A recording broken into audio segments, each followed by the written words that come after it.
Unspoken Issues. Ladies and gentlemen, welcome to the Unspoken Issues podcast. We were talking, was this a poll winner, or was this a situation where This was a poll loser that turned into a poll winner. Okay, all right, this was the top of the reject pile. This was the consolation bracket, I think, the sensitive way to say it. The original matchup was Fantastic Force #1 versus Secret Defenders #1. It was 90s-ing up to classic Marvel properties.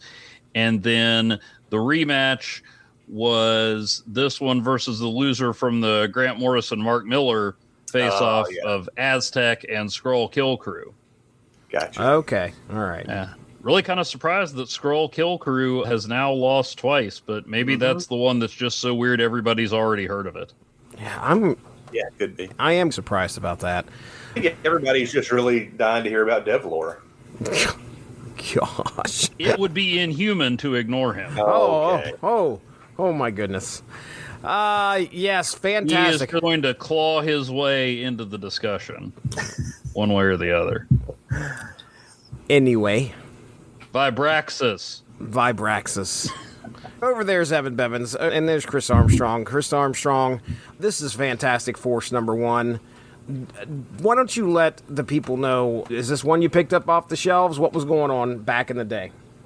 This one hit in the sparse area of my comic collecting journey through the 90s. I would have picked it up because it had a shiny, gimmicky cover. One of the low-effort gimmick covers, but it had a little sheen to it. Mm-hmm. I always love a new team coming together, getting in on the ground floor on something, even though this one is kind of not really on the ground floor because you kind of needed to be reading Fantastic Four, I think. Yeah. Since these characters were introduced in the Tom DeFalco run of Fantastic Four. I didn't get it then. I have a copy of it now that I've bought in recent years. Nowadays, anytime I'm going through a dollar bin or a quarter bin or whatever bargain bin and I see any gimmick covers, I usually pick them up just because I'm trying to get as many of those as I can. I've got a copy of it, but I read this on Marvel Unlimited. Evan, I saw you already have your physical copy in hand, so was this one you bought off the shelves? What's up?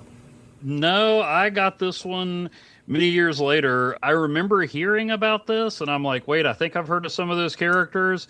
But there comes a time in your life where you're like, wait a minute, in the 90s, they tried to grim and gritty the Fantastic Four, and it had a shiny cover. Why don't I own this? Honestly, I am 3 issues away from having the complete run, which I would love to read through on my blog, but I am 3 issues shy of that.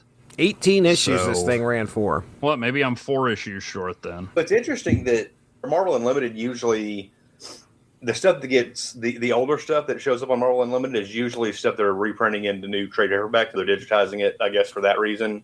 And that's why they end up kind of getting pushed into Marvel Unlimited. And there are just a random collection of issues of this on Marvel Unlimited. Issue 1, issues 7, 8, and 9. So I'm wondering where these must have shown up in some collection or omnibus for some reason. I'm just not sure what the link is between them all. Yeah, that's strange. I did not. I'm pretty sure I don't own this. I didn't pick it up off the shelf, that's for sure. I was not buying Fantastic Four probably past like 1990. 91 maybe. I was buying hit and miss issues at that point, but then completely stopped. So I have no idea what is going on in the world of Fantastic Force when this hits. What was it, 1994? I'm trying to get back to it here. Yeah. November? Yeah, November of 1994. So I have no clue what's going on. Yeah, I had been reading Fantastic Four off and on. Shoot, I meant to look up what the contemporary issue of Fantastic Four was at this point, but I think this was right after I had read Fantastic Four for a while, dropped off, came back. I think this was just after I had kind of left for good, although I believe I do remember Huntara. Devlor I did not meet in my Fantastic Four reading journey, and Vibraxas I know from a much later series. Okay. Actually, not that much later, although it would not fall under the auspices of Unspoken Issues, given its release date. Okay. I went to Mike's Amazing World so we can look here. Just curious. I looked through the Fantastic Four run on Marvel Unlimited to see, because I was reading that Tom DeFalco, Paul Ryan run off and on as well for a while. It looks like there was a big Galactus story leading kind of up to this, and then maybe there was one or two issues. I kind of thumbed through some of those on Marvel Unlimited, and I saw some of these characters were in there. I didn't read any of the issues, though.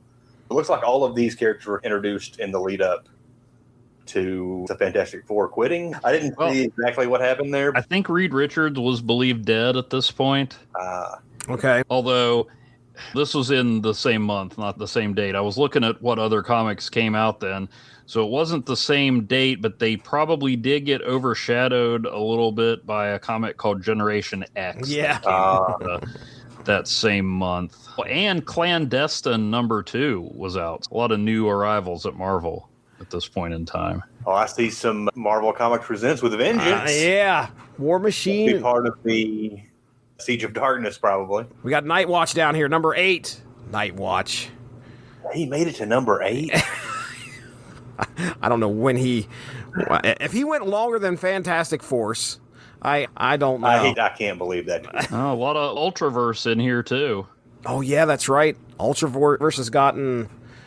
What is this? Who is this? Ravage 2099. Co-created by Paul Ryan, the co-creator of Fantastic Four. Hey, look at that. Oh, we got some Clone Saga stuff going on, or what is this? Yeah, that's Scarlet Spider right there. Spider-Man hit number 25. Thunderstrike number 14. Uncanny X-Men 318. My goodness. Hey, The adventure's still going? Yep. and then the writing team of Tom Brevoort and Mike Kantarovich also this month were continuing their work on Secret Defenders. Wow. I see Rocco's Modern Life in there, too. Yeah. Now, we've talked about Brevoort before not being super prolific as a writer. Is it Secret Defenders and Fantastic Four? Are those the only books he wrote? I was under the impression it was only this when we had, I think I mentioned this in another episode we did, and I was corrected that he had done a few other things, but I don't think it was much. Yeah. Well, now he did have 4 stories across 2 issues of Count Duckula. Yep. He's credited on 2 consecutive issues of Double Dragon. That's right. Some annuals. Story in Bill and Ted's Excellent Comic Book number 8. Some Unlimiteds.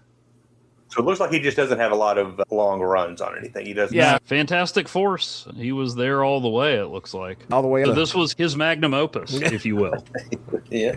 Wow. 62 story credits found. Just like you said, kind of a small career. And it looks like it started in 1990, and he didn't make it out of the 90s. Went all the way to October 99, and that's it. At least according to Mike's Amazing World here.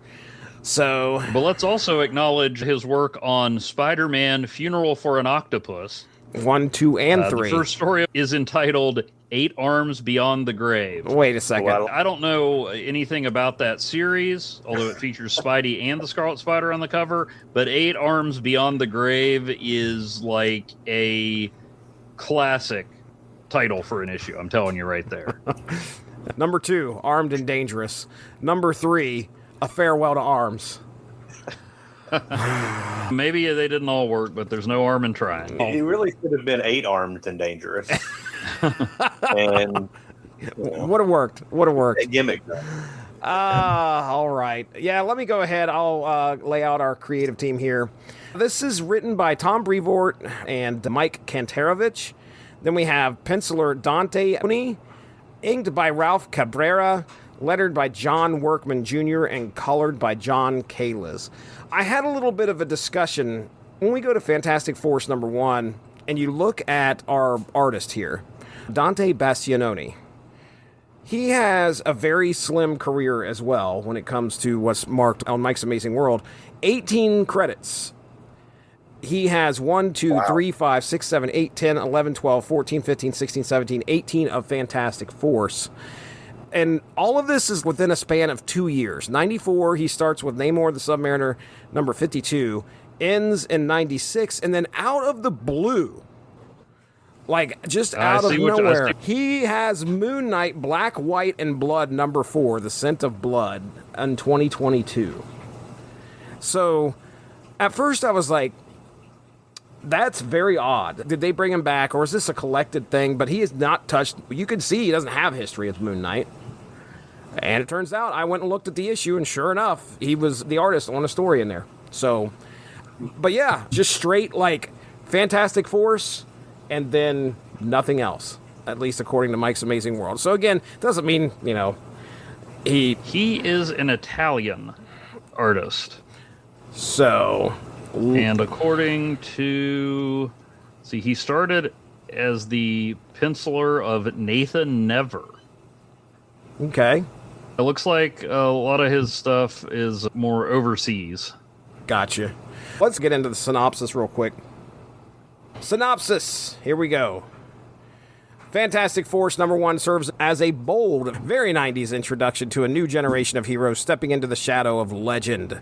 With the Fantastic Four presumed gone, so I know, Evan, you mentioned that Reed was possibly dead, or believed to be dead at this time. This is from the era of Fantastic Four that I'd like to read all the way through because I kept dipping in and out, but I was cataloging some comics. And Invisible Woman's front and center on most of them. And there you see Namor, you see Ant-Man, heck, you see Doctor Doom. You do not see Reed for quite a while. So I think it was around 381 that he supposedly died. And so there's a lot of weird covers, but it's not a stretch to have trouble imagining him on them because he's not. I didn't practice that one at all. Yeah, you go back to the drawing board. Not up to my usual standard, but yeah, Reed was missing, and I don't know what all was going on with the Fantastic Four at this point, but everybody seemed to think that they were done for, at least for now. Done for, F-O-U-R. Look out. Oh, yeah. I'm jumping on the bandwagon, Chris. With the Fantastic Four presumed gone, a fractured group of powerful You gotta let it come naturally, Jesse. You can't force it. Oh, I knew to be fantastic. Gosh. A fractured group of powerful outsiders is drawn together. Most notably, Psi-Lord, a future incarnation of Franklin Richards. Burdened by destiny and restrained by his psycho armor, his stern aunt, Huntara, pushes him to abandon grief and hesitation, while Wakandan warrior Vibraxas and volatile Inhuman Devlor round out a team that doesn't yet trust itself or each other. The story immediately establishes tension not just from external threats, but from fear, trauma, and uncertainty within the group. That uncertainty is put to the test when Klaw attacks, forcing the would-be team into a chaotic first battle against a foe who can shift between solid and sound. Is that how he works? I know at one point, Huntara takes her axe and puts it into him, but he's like, best of luck hurting sound or something. Yeah, he's solidified sound. I don't know if I am totally caught up on his powers or if, like many a comic book character, his powers depend on the needs of the story at any given moment. Right. Early failures give way to realization. None of them can survive alone. By combining Vibraxas' vibrational powers, Devlor's brute strength, Huntara's warrior ferocity, and Psi-Lord's raw potential, the group manages to drive Klaw off just as Black Panther arrives to reinforce the idea that this alliance matters. In the aftermath, Franklin extends a simple offer. Together, they could become a fantastic force for good. With reluctant... Oh, that's where it comes from. There you go. I thought they were going to go with the team named Go-Getters Who Never Say Die. Let me just say that it's a crying shame there isn't more text on comic covers these days. Fair enough. With reluctant acceptance, especially from Vibraxas, the issue closes on the birth of a team defined not by legacy alone, but by the hard lesson that survival, growth, and heroism only come through unity. That is a depiction of what happens in Fantastic Force #1. I'm going to go ahead, as I've got the issue here, we'll kind of scroll down and look at it. But Evan, I'll let you start with your notes here for Fantastic Force #1. Let's start with the cover. What do you think of that cover? Well, that cover is wonderfully shiny. It's pretty dramatic. I'm not going to lie. I have read a lot of stories with Klaw, and when I saw that you unfold the cover and it was Klaw, I was like, yeah, they should be okay with this. Gotta be able to take care of this guy. I mean, they're kind of easing him into it. I think the next step after fighting Klaw is you get to beat up the Wrecking Crew. Mhm. He's not a pushover, but this ain't Carnage or Doctor Doom or anything like that. Chris Armstrong, what do you think of this cover, man?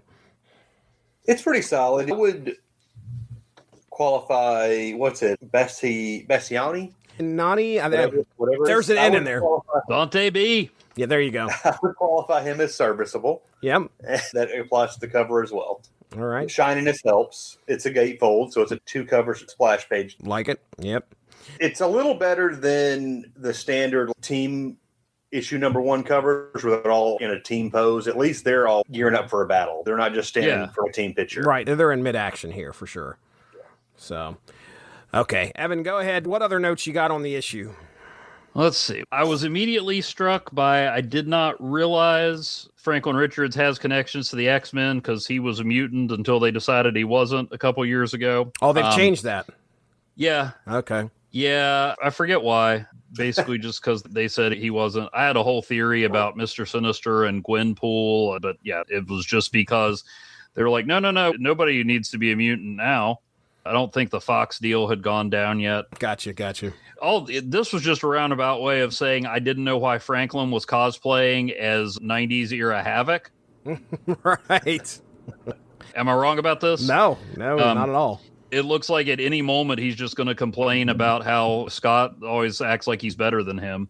I knew at some point Franklin had grown up and worn armor and things like that. We do a reference to him being a hound. Yeah, that's a Rachel Summers thing, right? Okay, all right. Yeah, so like I said, Marvel was undoing any tangential connection to the X-Men, and then I tell the kids to gather around and explain to them how they tried to make everybody have something in common with the X-Men in the 90s. To me, when I saw this and started picking up the issues, I've only read the first one so far, but my impression from the outside looking in is that Fantastic Force was an attempt to grim, gritty, and X up the Fantastic Four. Mm-hmm. Mm-hmm. That's not to suggest that it's just a gimmick that doesn't work, because while I don't find Klaw to be super threatening, I really enjoyed the way these guys came together and the little personality quirks and conflicts. I know there's 17 more issues to this, but I can see groundwork being laid for various stories. What's the most compelling thing to me is how these characters interact and get along or don't get along. I'm having a little fun at Klaw's expense, but not only is Klaw not that big a challenge, but they don't even beat Klaw. That's true. They just keep from getting trounced by Klaw long enough for Black Panther to come in and kick his butt. Although, and this was still a few years before Christopher Priest just made Black Panther Marvel's Batman, but nastier. And I say that as positive as possible. I don't know if I've merited a source material or Unspoken Issues bingo card yet, but if I did, Evan praises Christopher Priest's Black Panther would be pretty close to the center square. So, which is where I met Vibraxas. Okay. I'd heard of Fantastic Force, but he showed up in about a little less than halfway through that run. When I went back and got this, I'm like, oh, wait, that dude, if I'm looking right, I don't know if this is all of his appearances, but in the bibliographical notes on Fandom, it goes from Fantastic Force number 18 to Black Panther number 25. So that's where I knew him. I'm pretty sure Huntara showed up at the tail end of my Fantastic Four collecting in that era, when you have Dan Slott and then Ryan North back to back. I've been collecting Fantastic Four again for quite a while now. Devlor, I was not familiar with. He reminded me of some other hairy space people that I had seen show up in Fantastic Four, so he looked familiar. He is an Inhuman. So that's a thing. But what's interesting about him is that it's not the first time we've had a teenage hero in an adult body. Rage, Bad Rock, Shazam. So it's not that unusual, but I do like the way they wrote him. He really is probably the strongest guy on the team, and at one point he's like, oh no, I'm gonna die. He's like, I'm a kid, this is not what's supposed to be happening. So right. that was pretty cool. There's a lot of potential here for fun stories, which makes me want to finish that run and read it, even beyond the fact that haha, Dark 90s Fantastic Four. So there's potential here. It's fun. even though it is kind of dark, it's not absolute depression. It's just, here's some cool comic book stuff, and we're riffing on the Fantastic Four and trying to make them more like what people want to read today. Now, whether Fantastic Four is something that needs to be grimmer and grittier or darker or rougher around the edges, that's a fair debate to have, but I thought it was a pretty fun issue and made me want to read some more. I think budget-wise as well, taking a chance budget-wise, because my understanding was Fantastic Four wasn't the greatest at this point in time in 96, and they were like, okay, we need to do something to shake things up, kind of disbanded the team, just like what you were saying, let's bring in some Fantastic X-Force, something that feels like from the future, just like you said, it's tied in with mutant, it has mutant ties and things like that. The sun coming back from the future to the past might have been done somewhere.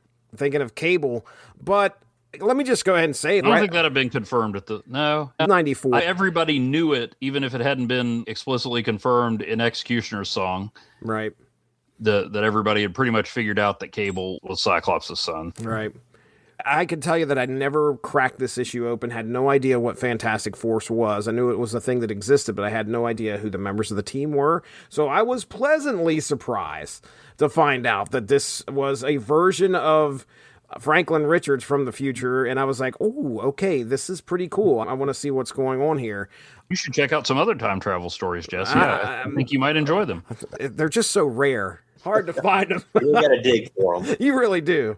But I don't know any of these characters at all. Huntara, I just had to look up her background a little bit. Apparently, she's from an alternate future, I think. Nathaniel Richards married somebody and had Tara here, I think is her name. And okay. So that is, I was on she's from Earth 6311. Now, Huntara and Psi-Lord are both from the same place, right? Elsewin or something like that? Yeah, I didn't look that up, but I just know she kept talking about Elsewin, so I figured it was some other future. But now that we talk about it, maybe it's some other type of reality, and they're aware of it. But, but Jesse, I would just say don't feel bad for not knowing much about Huntara. She is a rather obscure character, and if you don't know, it doesn't hurt to axe. Gosh. I blame you, Chris, because he never does this. She was an axe, ladies and gentlemen. Armstrong, I just love chopping it up with you guys. Oh, jeez. Huntara gives me some Topaz vibes. That's the warrior woman from Ultra Force. Absolutely. So I actually was going to ask Evan, because he may know more about the DeFalco era of Fantastic Four than I can remember, because I haven't read them in 30 years. I do remember when Franklin came back as Psi-Lord. Now, did Nathaniel take young Franklin away and then Psi-Lord came back, or was young Franklin still around? I don't think young Franklin was around. I think that happened right after I exited. I remember Nathaniel showing up and some stuff going on with Franklin, and then I remember seeing like, oh, there's grown-up Franklin. But I don't remember the specifics. I don't think they were hanging out in the Baxter building at the same time, or Four Freedoms Plaza, excuse me. Right. At the same time, though. Well, I do remember when he came back, like this was an era when multiverse stuff wasn't as prevalent. I guess there was more in DC than what Marvel was doing. But to me, it was like, oh, this is Franklin. And this is adult Franklin. He came back in time. Yeah. And that's how I took it. But I haven't read a lot of those issues because I was just kind of on and off on buying those FF issues around that time. This was also a time when in Marvel, more so than DC, the idea of having 2, 3, or 6 characters with the same code name at the same time wasn't as common. Yeah. Right. Get off my lawn with your rap music, Miles Morales. I don't have any problem with Miles Morales, but like it seems to me that there's 2 guys named Spider-Man and they have coffee together once a week. There's 2 Captain Americas. Yeah. Mm-hmm. 17 Wolverines. Hopped on fandom.com. So claiming that Franklin's presence in this timeline would lead to destruction, Reed Richards' father, Nathaniel, abducted the child into the future. In fact, Nathaniel had learned about the Fantastic Four's forthcoming disappearance upon defeating Onslaught, although he did not know about Onslaught himself. Still a few years away from Onslaught. Nathaniel raised at least 2 years. Nathaniel raised Franklin for years in the future, training him to be a warrior and to master his superhuman powers. The adolescent Franklin journeyed back in time, arriving in the Fantastic Four's headquarters mere moments after Nathaniel had abducted him as a child. The teenage Franklin called himself Psi-Lord and wielded vast psionic powers, although they remained far short of his full potential. For a long period, Reed Richards was held captive by an enemy known as Hyperstorm. During this period, Franklin founded the Fantastic Force, a new superhero team to carry on his father's work of protecting humanity. Finally, however, Psi-Lord somehow was removed from the Fantastic Force time and was replaced by the child Franklin, as he had been at the time that Nathaniel had abducted him. Nathaniel claimed that Hyperstorm must have arranged the substitution. And that Psi-Lord version, okay, I don't want to get into spoilers because Evan's going to get all 18 issues. I do know that Franklin was not only around for Onslaught, but is the reason the Fantastic Four and the Avengers survived Onslaught. Right. He puts them in the little ball, the bouncy universe ball. Yeah. All right, Armstrong. Is it history if it's in the future? Armstrong, what else you got here? Yeah, I just got a few other notes. Most of this stuff we've already talked about. I like that this is a real spin-off team. Like, this is all characters that were like, this is a legitimate Fantastic Four spin-off, not just because of Franklin, but because like all these characters originated in that FF run that DeFalco and Paul Ryan were doing. Black Shocker, Vibraxas, he's a little bit stereotypical, like attitude-wise. He doesn't like anybody. He wants to go back to Wakanda, but that's like good for the team dynamics going forward. Like, clearly he's doesn't want to be there. Huntara isn't going to like him. Right. So I'm sure a lot of story development can happen there. He also doesn't have the ability to back up that arrogance. He's getting clocked by training robots as soon as they come in. This may be the second Klaw story I've ever read. I know he was instrumental in getting Cap his shield back in the late 90s run that Mark Waid did, where he lost his shield for a while and then got it back. Outside of that, I can't think of a single Klaw story. Besides that one, he may have shown up in some stuff because I've read thousands of comics over the years. He was in the original Secret War. Oh, that's right. Had a little bit of a critical moment in there. I can't remember exactly what he did, but it had to do with Dr. Doom and Galactus, I think. Yeah, I've never read the original Secret War. That's on the bucket list to get to on Marvel Unlimited. I always love a powerhouse. It's really like a young kid. So we get another one of those, like we talked about with Devlor. Is that right? Mm-hmm. Devlor. I would be curious to see how his storylines progress as this goes. And he's an Inhuman, which I like the Inhumans conceptually. I've never really liked many Inhuman comics that I've read. When they show up in other books, I'm more interested. Maybe it's just because I have a bad taste in my mouth because of when they tried to replace the X-Men with the Inhumans, and none of that stuff was any good. In my opinion. Yeah. And again, like we've already said, this is a young team in their first adventure, and they can't even take down Klaw. Black Panther has to come in and save the day at the last minute. But overall, pretty good starting point for this team that sticks around longer than I had thought they would. Yeah. A year and a half. Yeah. Let me grab my notes here real quick. All right. So my first few notes here, Franklin steps into leadership. You see him do that kind of like he is, I don't know, he's not right. Like the de facto leader of this until like the sort of the end, I think. It feels like these guys are all disjointed, and then he finally takes the lead a little bit. He's the only one that wants to do it. Yeah, he really is. That's kind of what I get the impression of. It's like, okay, well, maybe we need to do something. Black Panther told Vibraxas he had to. Huntara's like, okay, fine, Franklin. If we're doing this, I'm with you. And Devlor's like, yeah, cool, whatever. Whatever you say, guys. Let's hang out. You talked about the Topaz vibes that you got, Armstrong, and I 100% agree. There's a moment where Franklin feels bad about what's happened to his family and the Fantastic Four. She gives him a hard time about being upset. I'm like, geez, back off a little bit. Yeah, and Klaw comes in and pretty much dominates these guys early. He blasts Devlor out of the building. Dude goes flying out of a window. That's when he has a panic attack. Yeah, they are not a polished team at all. I thought, and you mentioned this, Evan, where Devlor was feeling like he has that conflict, like he's this big... I think this is like his first appearance in the book when he comes barreling through, and he's all excited, like, I heard crash, is there a battle going on? And he's all smiles and stuff like that, and then I think Vibraxas gives him a hard time. He changes into this big guy. He has this bit of inner monologue where he maybe doubts himself a little. There's definitely some conflict with what kind of a person he turns into. I assume that's all he does is just shapeshift into this barbarian guy. He doesn't do anything else other than that, right? Just become really strong. He probably has some hobbies, maybe. All right. He was probably playing NBA Jam. Hey, get down, buddy. He wasn't stuck on the Mavericks. Freaking Mavericks. Freaking Mavericks. This felt very much like a comic where, okay, here's your team. We've got to work through the motions to come together as a team at the end. They weren't a team at the beginning. Now we're a team at the end. Vibraxas is a jerk. That's pretty plain and simple.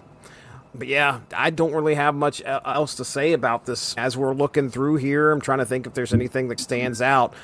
And it just feels like typical 90s comics fare, in my opinion. I'm a big sucker for a situation where people have been thrown out of their element. So Huntara and Franklin back in the past, that kind of struck me as like, okay, I'm interested to see where this is going and what he can do back in the past and what kind of insanity is going on. I figured the way you end the series, which I don't know if this is how they end the series, but the way you end the series is he goes back. They both go back to where they're from. It would be curious to see that journey. That's all I have. This is 1994.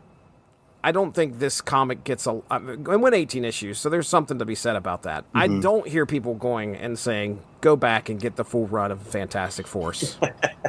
And it's one of the few things Marvel hasn't recycled since then. Right. It's indicative of the time. I don't know if they're ever going to grab any of these characters again, but it's not in the current zeitgeist, I'll tell you that much. There's not a whole lot about it. The alternate 90s Fantastic Four concept that has lived on and will continue to live on is the new Fantastic Four that we talked about a couple years ago. Yes. This came afterward. It's not that it's a bad idea. It would be a fun read, but it isn't super memorable. I don't really have anything bad to say about it. It was a fun read, but I'd like to read more because I like to read about weird, obscure pockets of Marvel. At the same time, I'm not like, guys, I have to know, like, is Devlor... Is he going to ask Huntara out? Is this thing that's going to happen? Is he going to challenge Black Bolt for the throne? It's fun, but that's about all I can say. Yeah.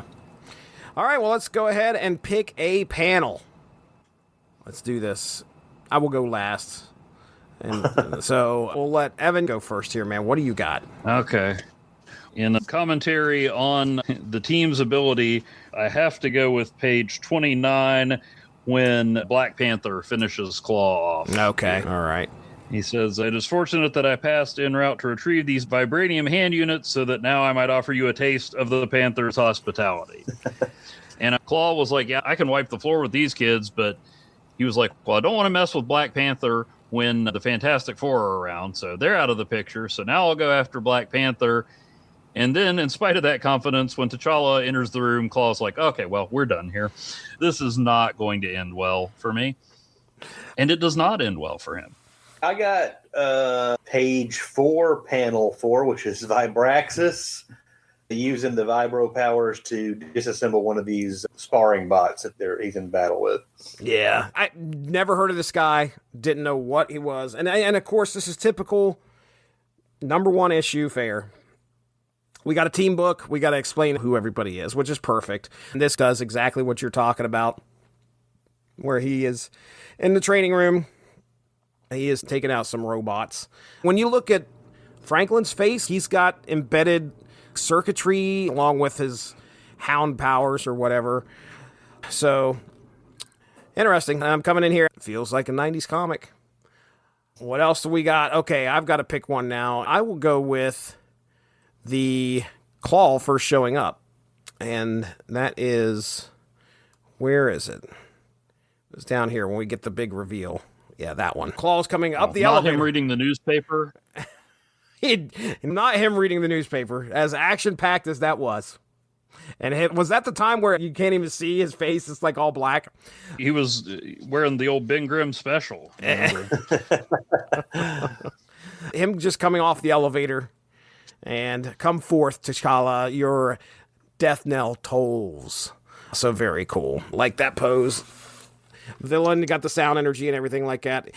All right, well, there it is, folks. That right there is our discussion on Fantastic Force #1. Let's go ahead. We'll get into play. Well, if I ever do get around to reading and writing about Fantastic Force, it'll be on *51.blogspot.com. If you like my ideas but hate the sound of my voice, that is print only right there as we're talking now, I just wrapped up some super comic book and cartoon analogs to the Super Bowl team mascots, getting ready to share a Dollar Tree Cinema installment featuring Valentine, the Dark Avenger, which is definitely a movie that was made. From there, just looking for movies and comics that are weird and intriguing, and going from there. Love it. All right. All right, Chris Armstrong, why don't you just go ahead and let everybody know about Small Screeners and any other podcasts that you were involved in? Yeah, I got a couple movie podcasts I do with my buddy AJ. One is Small Screeners, where we talk about direct-to-video and made-for-TV movies. And we've also got another one called Because Movies, where we talk about whatever we want. Though they've both been on hiatus, we're supposed to be getting back into recording in the near future, so keep an eye out for those. All right, ladies and gentlemen, go check out the Unspoken Issues podcast archive. Check out the Source Material Comics podcast feed on YouTube or on any podcatcher that you have. And you should be able to find all the Unspoken Issues episodes that we have done in the past in some way, shape, or form. I think I've got on the Source Material YouTube, I have a link to the playlist of like episodes 0 through whatever before we moved over. And so even though it might not have been on Source Material's feed, there is a playlist of where it's actually at on there. So if you guys want to go check that out, episode 0 all the way up until now, which is 100 and something. So check that out. And then of course, the Source Material Comics podcast, where we talk comics of any era, me and Mark Radlich getting together usually and talking something. And then, yes, ladies and gentlemen, check out Snap Material, which Evan Bevins, I just dropped our episode. We recorded our first episode today of Snap Material, and then we will have our discussion of the next meta unlocks in the next season coming up in the next 2 days. So keep an eye out for that. If you like playing Marvel Snap on your mobile device, that would be a good one to check out. So with that being said, we are getting out of here. That over there is Evan Bevins. That's Chris Armstrong. I'm Jesse Starcher. I'm ready to go watch Super Bowl. Talk to you guys later.